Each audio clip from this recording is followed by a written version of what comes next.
नमस्कार, स्वागत है आपका इंडिया न्यूज के डिजिटल प्लेटफॉर्म पर और मैं हूं आपके साथ गुलिस्तान। तो आज इस लाइव में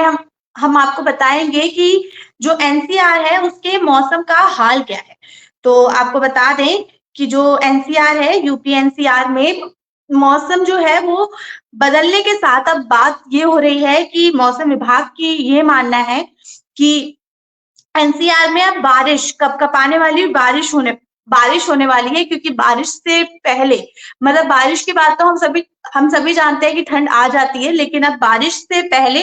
उत्तर प्रदेश के जो पिछले कुछ दिनों में मौसम जो था वो शुष्क बना हुआ था, जहां दिन में गर्मी और शाम को ठंड का एहसास हो रहा था। अब मौसम विभाग ने जल्द ही नोएडा, गाजियाबाद के साथ पश्चिमी यूपी के कई हिस्सों में बारिश का अलर्ट जारी किया है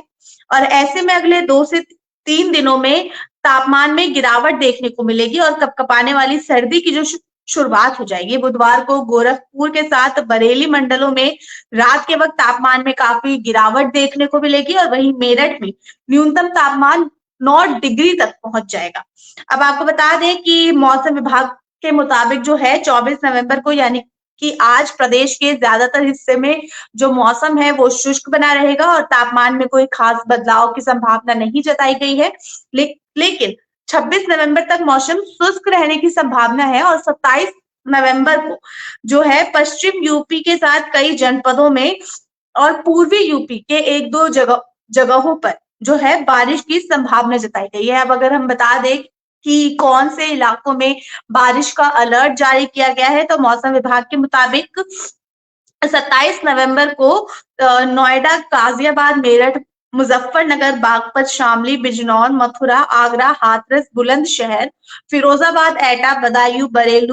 बरेली, रामपुर, पीलीभीत, सीतापुर और उसके आसपास के इलाकों में जो है बारिश की संभावना जताई गई है, जिसके बाद प्रदेश में अधिकतम तापमान और न्यूनतम तापमान में गिरावट आएगी और जो सर्दी है वो और ज्यादा बढ़ जाएगी और सर्दी समझ लीजिए कि अपने तेवर दिखाना शुरू कर देगी।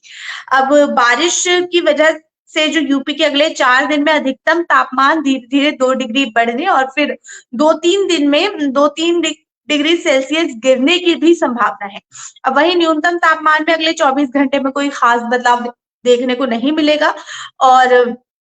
इसके बाद दिन में 3 दिन 4 दिन बाद धीरे धीरे लगभग 2 से 3 डिग्री सेल्सियस वृद्धि होने की संभावना जताई गई है। पिछले 24 घंटे में अधिकतम तापमान फतेहगढ़ में 30 डिग्री सेल्सियस दर्ज होने की संभावना है और न्यूनतम तापमान मेरठ में 9 डिग्री सेल्सियस दर्ज किया गया है।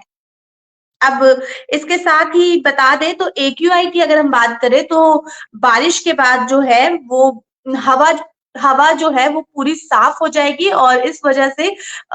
एक्यूआई में कोई हमें ऐसा खास हमें दिक्कत का सामना नहीं करना पड़ेगा। हल्की एनसीआर में कोहरा भी देखने को मिल सकता है और वायु का जो प्रदूषण स्तर है वो पहले की तरह ही बना हुआ है, लेकिन बारिश के बाद उसमें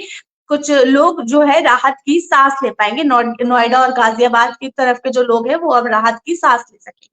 अब यूपी के हमने मौसम की बात कर ली, थोड़ा सा हम आगे बढ़ के बिहार की तरफ भी चल लेते हैं। तो बिहार में भी इस बार सर्दी जो है वो लोगों को कपाने वाली है। बता दें कि राज्य में सुबह और रात के वक्त हल्की ठंड देखने को मिल रही है और आईएमडी पटना की जानकारी के मुताबिक अगले 48 घंटे में बिहार के पुरबैया चलने में की